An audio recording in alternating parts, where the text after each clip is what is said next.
This is CUNY TV, the City University of New York. Hello, I'm Doug Muzzio. This is City Talk. It's the jewel of New York Harbor. It's Fantasy Island, and she's the mayor of the place.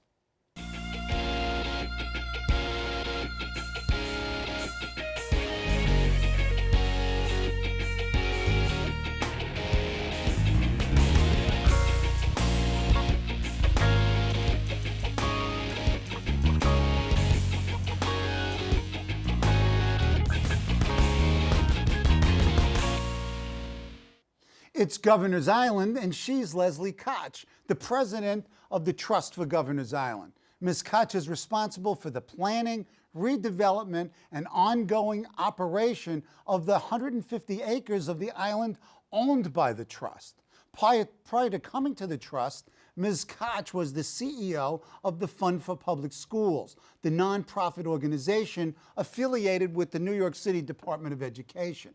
Before that, she was an executive at Microsoft. Welcome, Leslie. Thank you.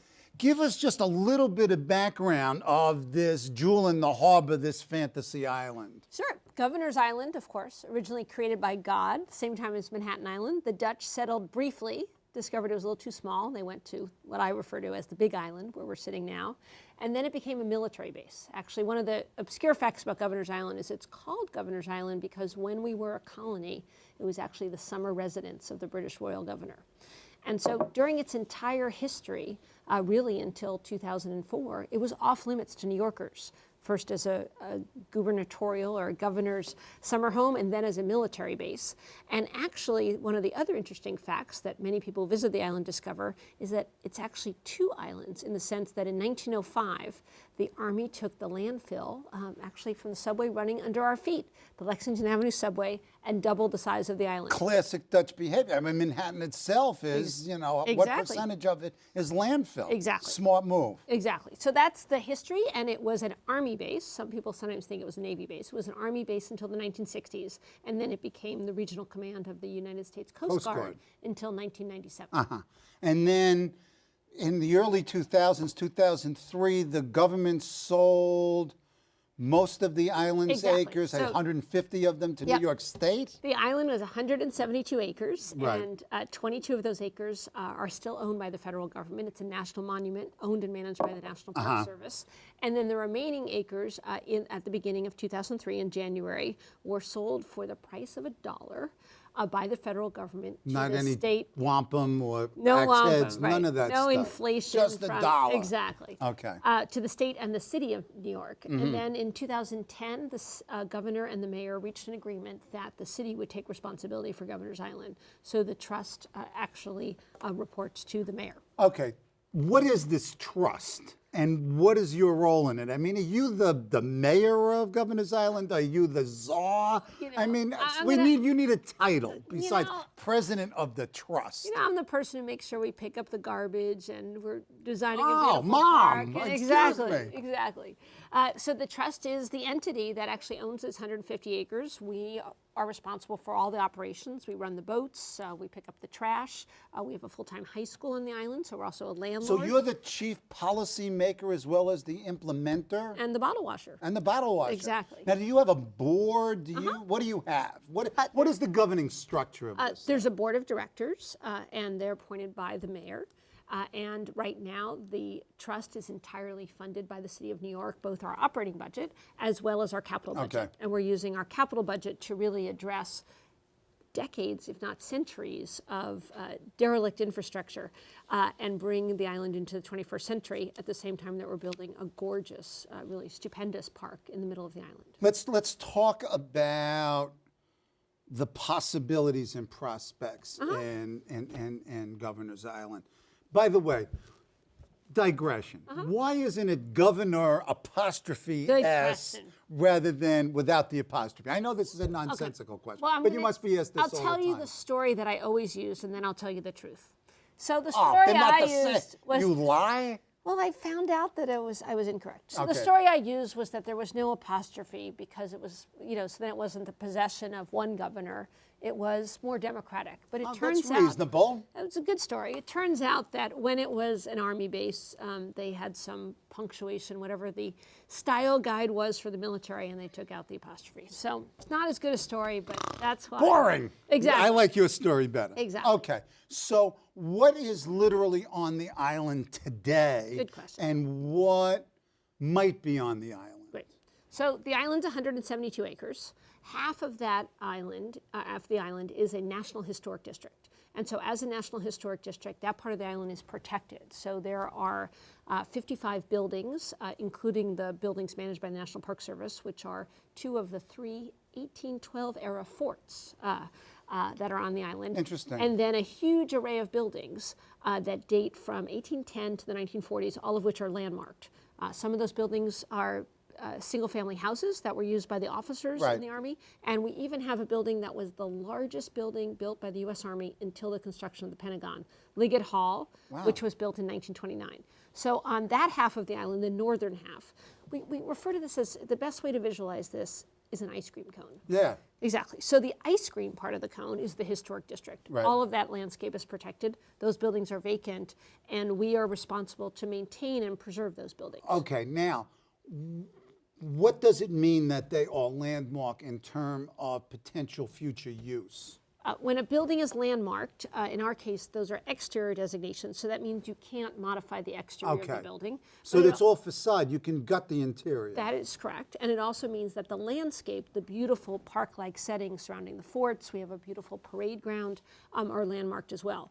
On the cone side of the island, otherwise known as the southern half of the island, which was largely created with this landfill back in 1905, that is not landmarked, and that is, as the Dutch landscape architect who's designing our park says, even flatter than his country, because it's flat as a pancake today, and it has some derelict buildings that were built by the Coast Guard in the 20th century. Right.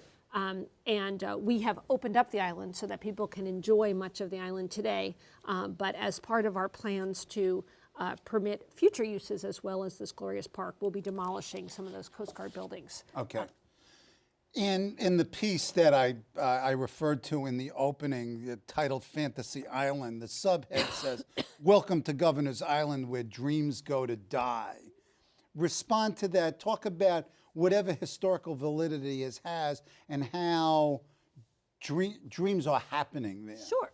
I've been working on the island for almost 6 years. I started in May of 2006. And when I got there, the big question on everybody's lips was, what is Governor's Island going to be? Right. And I discovered in talking to a lot of people that really the right question was, what should we do first? You had basically this island in the middle of the harbor, and going back 6 years, remember, most New Yorkers, unless they were going to or from Staten Island, weren't getting on boats. So the idea that you had a place not on the subway map, not accessible by taxi, not really part of the living, breathing life of the city. And so we decided, rather than focusing on perhaps fantasies of what could be on the island, that we would focus on making it a lively part of New York right now. Okay. Now, it seemed that going back to the early 2000s and even before that, I mean, Mayor Giuliani wanted to make it gambling casinos. There was Nickelodeon was talking about building a theme park. There was the Bob Squares, whatever it is, SquarePants, SpongeBob SquarePants You got it. Hotel. Right. I mean, you had some doozies, but it seemed that the thrust was for a sort of a mega project that, you know, this was the cornfield in Iowa, and what you built, they would come. Exactly. Well, sort of the Immaculate Conception, you know, and I like to say sometimes when I teach actually in CUNY, and we do the sort of what would Robert Moses do, what would Jane Jacobs do? Oh, yeah, And- but you don't have to worry about that because there's nobody living there. There's nobody living there, but we didn't Talk have a, about that. Yeah, that we didn't have a debate. Robert Moses fantasy. What we thought was really important was how do you get people to this place, because that's what makes New York, right? New York, one of the greatest cities in the world. It's a messy city. It's a city with all we kinds love of it. immigrants, Yep. all kinds of amazing creative activity. So what we decided to do in 2006 when I started was to literally open up the island, made the boats free, invited people to bring their bicycles, but we also invited all kinds of organizations, cultural and recreational organizations, to come to the island and in effect use it as their stage. Because one of the things we recognized at the time was you weren't going to come to Governor's Island on a Saturday if all that there was to do was exactly the same thing that you could do in your neighborhood park. Yep. So instead it was, what kinds of things can happen here that really aren't happening in New York elsewhere? And so that's really how we started. And through that, you know, obviously our visitation has grown almost exponentially, it's fair to say. Yeah, last year you had what, nearly 500,000 people? Yep, exactly. The last 2 years. And and we're only, right now, only open about 50 days a year. So And you get there from how? You get there by boat. We don't require that you swim. And you But come, you almost could swim it. It's 800 yards. Not so Not safe. me. Not But, safe. I mean, come we on. do have an open water swim every year, but that's really for people who have a lot more upper body strength than I do. But we run boats. And less intelligent. No, go ahead. I'm sorry. No, we don't.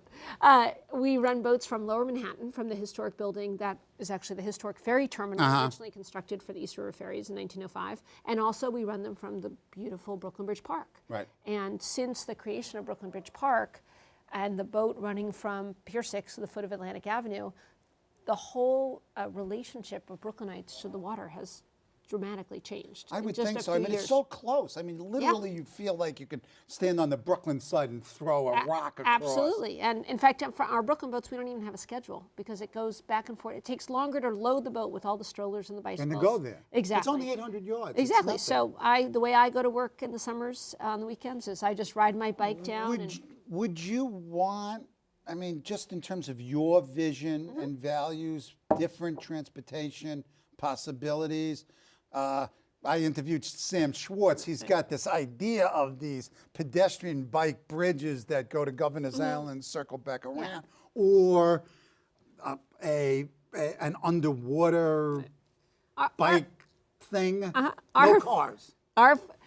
The deed actually restricts the use of cars, so we don't allow people to bring their personal vehicles to the island, which is one of the reasons why it's such an extraordinary place for bike riding. And about 1 in 3 of our visitors ride a bike while they're there, I would which think is so. amazing when you compare that. And the views are, I mean, just looking at the photos, and I have to, you know. Life-changing. You've already yelled at me for not having visited it. It's all right. But You have an open invitation. Thank you. And we'll take it up because Exactly. as we discussed, Yes. my honors college class is coming there, and that's part of their capstone Absolutely. project. Absolutely. The views are unbelievable. Life-changing. It's a whole other. I mean, to see the Statue of Relation- Liberty it's incredible. and Brooklyn and Manhattan, it's really fabulous. And the other thing that's amazing, especially because you're teaching students about the New York of the 21st century, is in an instant you understand the history of New York. Explain. Because the harbor. We're a harbor city. And we're a harbor city where, up until recently, most of our residents didn't go out on boats, didn't experience the waterfront. At all. I mean, when I grew up in the 50s and 60s, it was big news when the big ships came in. When the Erin Doria went down, it was a big catastrophe. But then, nothing. Right, it was the working waterfront. Nothing, yeah. And you didn't go. So with Hudson River Park, with Brooklyn Bridge Park, with the East River Esplanade. Dramatic changes in the the legacy waterfront. of this mayor is that for the first time, New Yorkers are using the water. Yeah. And they're using the water by biking and running along the edge in all of the boroughs. And they're coming to Governor's Island. And that's sort of a magnet now in the harbor for all this kind of activity. And it's really that sense of reclaiming the blue space of New York for its citizens is really central to what we're doing on the island and what the administration's been doing with all of these projects. Yeah, I mean, in a sense, you've got a big responsibility because you have this last unused piece of New York City real estate, and what do you do with it? I mean, not only what do you do with it, what is done with it? There's a quote in an Elliot Brown piece in The Observer written in 2008 where you talked about your approach being, quote, balancing realism and urgency. Talk about that contrast and what drives you. Well, And the trust. realism is, I think, understanding that when we started 6 years ago, this was this place that literally wasn't on the map. And when I say that, I mean literally we called Google Street View to say, can you put us on Google Street View? We're now on the subway map. Of course, there's no subway going to us, but we're but now, the picture's there. Exactly. We're Hey, now come on, part that's a of- big deal. Exactly. So that was sort of the realism of what it took to sort of animate a place that wasn't part of the map. And then urgency is we've got a lot to get done, and we are working really hard to bring the island into the 21st century. And I've got construction work on the island all the time now to really address the huge amount of infrastructure that needs to happen when you're talking not just about an island, but an island that was a military base. Yeah, and I mean, you don't have potable water. That's I mean, how do you So- how do you develop an island without having? It's got in some ways it's got to be We're pumped. building a new pipe. Yeah. So we're building a new pipe. We're repairing the seawall, which was actually built in 1905. Right now, literally as we speak today, we have people working on our docks. Again, some of those are the original docks that serve the boat. So we undertook, when we became a city entity, a comprehensive assessment of all the infrastructure. Because again, to imagine the future of Governor's Island, it's fabulous that we've become a living, breathing part of the city. But as we imagine 24/7 use and tenants, we have to address all of that. So the administration, the Bloomberg administration, has made a huge investment in the island. We have a $300 million capital plan that is addressed. About 2/3 of that funding is for infrastructure, for years of neglect that preceded the administration. And then about 1/3 of it is for this extraordinary park that will transform that the cone part of the island, that part of which is currently closed and filled with derelict buildings.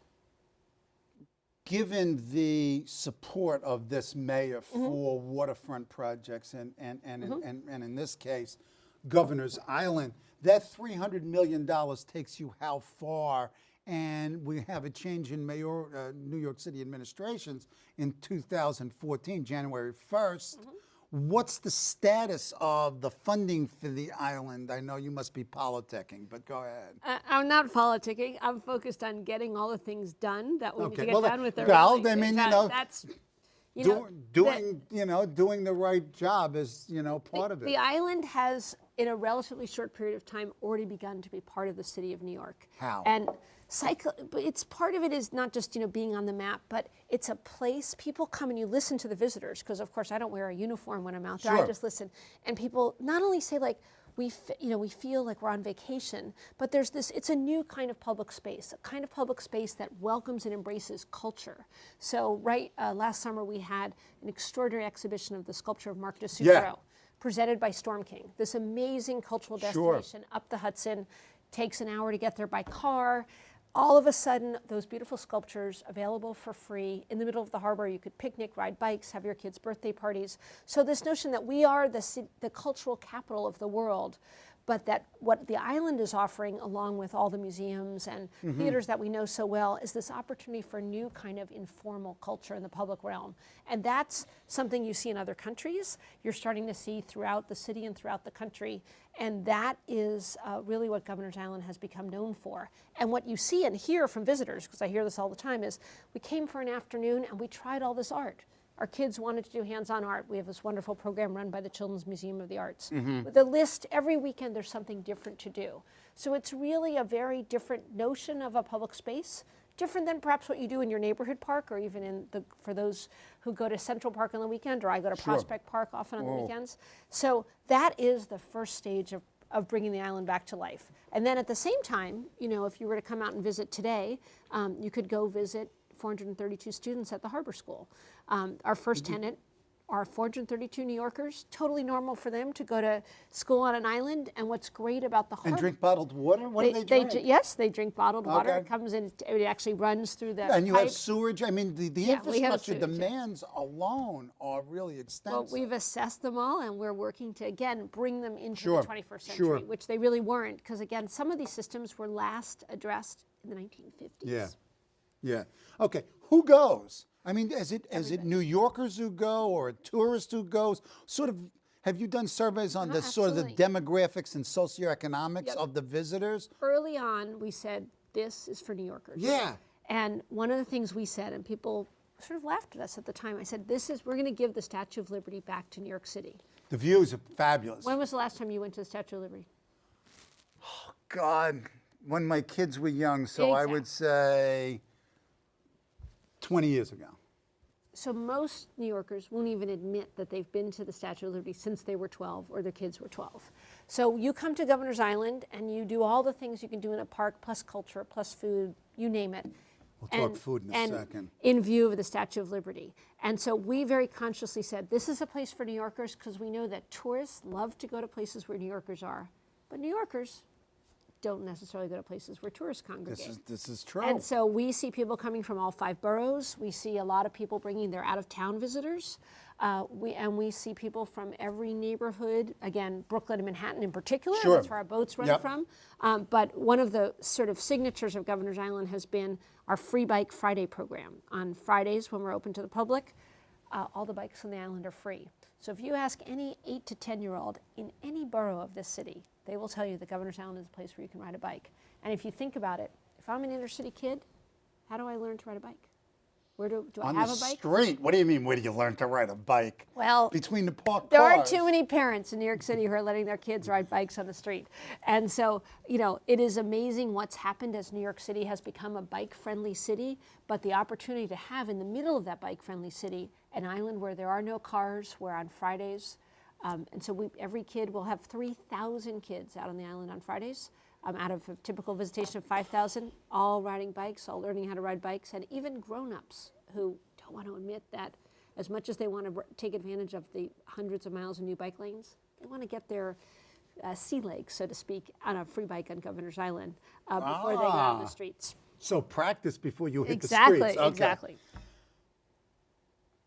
What about the socioeconomics? Is this sort of an elite, Absolutely not. middle-class destination? Absolutely And what not. about, No. you know? It looks like New York. Every shape, size, neighborhood, you name it, they're there. Okay, And how do every you language, further induce people to come? we invite them. We go out, we go into the housing projects, we do outreach. It is very important to us that when you're out on Governor's Island and you look around, it looks like New York. What's coming up this year? I mean, you open up what, in May? Memorial Day weekend. Okay. What's on tap for 2012? We will have the Cooper Hewitt Museum doing an exhibition for free, which is very exciting. The Cooper Hewitt, of course, the Absolutely. nation's design museum Sure. located on the Upper East Side, closed for restoration. So they're going to be on the island, but it will be free, which is very exciting. We'll have all kinds of art projects. We'll have bicycling, bring your own bicycle or rent or borrow a bicycle on Governor's Island. Food festivals, music, you name it. Food. Talk about restaurant. Food. Food. Talk food. Food is a wonderful thing. We love We food. love food. We love food. I want to go to Governor's Island. I mean, Exactly. and I want to eat something Well, you non-traditional. Well, classic. I want to eat classic New York, whatever that means. Well, a these lot days. of people like, in particular, well, we have a number of vendors, but Veronica's is out there. She makes amazing Jamaican jerk chicken. Hey. We have other vendors who, again, it's the great ethnic food of New York, but we also have become known for being a place for amazing food festivals. So we have had the Vendy Awards, Best Street Food in New York. So you kind of have to save up your calories for that one. Excuse me. I've got a residual bank account for that kind of food. Come on. Exactly. So many of the weekends, I don't know exactly our count of how many food festivals we'll have this coming season, but it's usually at least half a dozen, all kinds of food festivals out in the open air, and you name it, we have Okay, it. I have and it. there's a full bar on the island. Did I mention that? No, you didn't. Yeah, so. Okay. Let's go to where dreams go to die. We know that it's not quite true, but in researching this, I turned up a May 2002 CUNY Matters, and the headline reads, "Future CUNY facility on Governor's Island jointly announced by governor and mayor." You've got this huge event, you know, with the Pauls talking about, you know, that's a big idea, and it died. NYU had been talking about moving to Governor's Island. It looks like that it's moribund. Why? It's almost a classic place where a college or university could be. I mean, come on, talking about views. The only thing that would rival it is Kings County Community College, which is on the ocean. Beautiful Excuse location. me. I mean, Gorgeous location. it's not here. Why not a college or a university?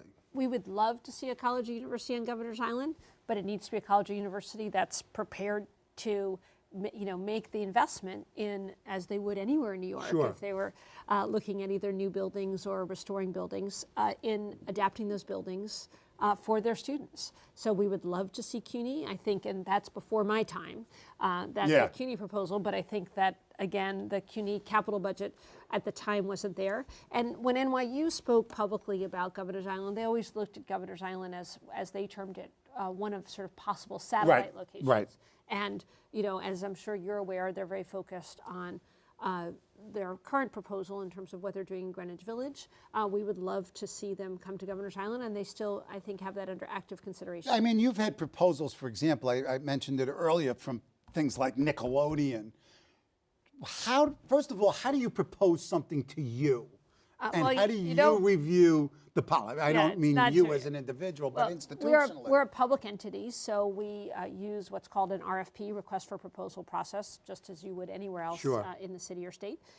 And we issue an RFP with criteria, and then we use that criteria to determine whether or not our proposal is appropriate. So I think the Nickelodeon proposal you're referring to actually was an RFP that was released just before I got there. Yes. So back in 2006. Right. And so then, and in fact, that RFP process is what yielded the New York Harbor School. Okay. So they responded as well. Okay, we've got a minute. 3 years from now, 4 years from now, close your eyes, what do you say? I see a gorgeous island with an amazing park in the middle of it. Thousands of New Yorkers coming to take advantage of the public space. More tenants building on the island's sort of strength as kind of this cultural meeting ground and educational place for the city. We've always envisioned a mixture of uses, so there could be commercial uses as well. And the important thing is that your students are just going to think of Governor's Island as just one of the great landmarks of New York City. Ooh, this is good. That's already started, and that's I'm coming. You're invited. You absolutely. I'll be waiting by the boat for you. Okay, thank you. My thanks to Leslie Koch for being on the show. For more information about Governor's Island, check out their website, govisland.com. Join me next week when my guest will be Neera Tandon of the Center for American Progress here on CUNY TV.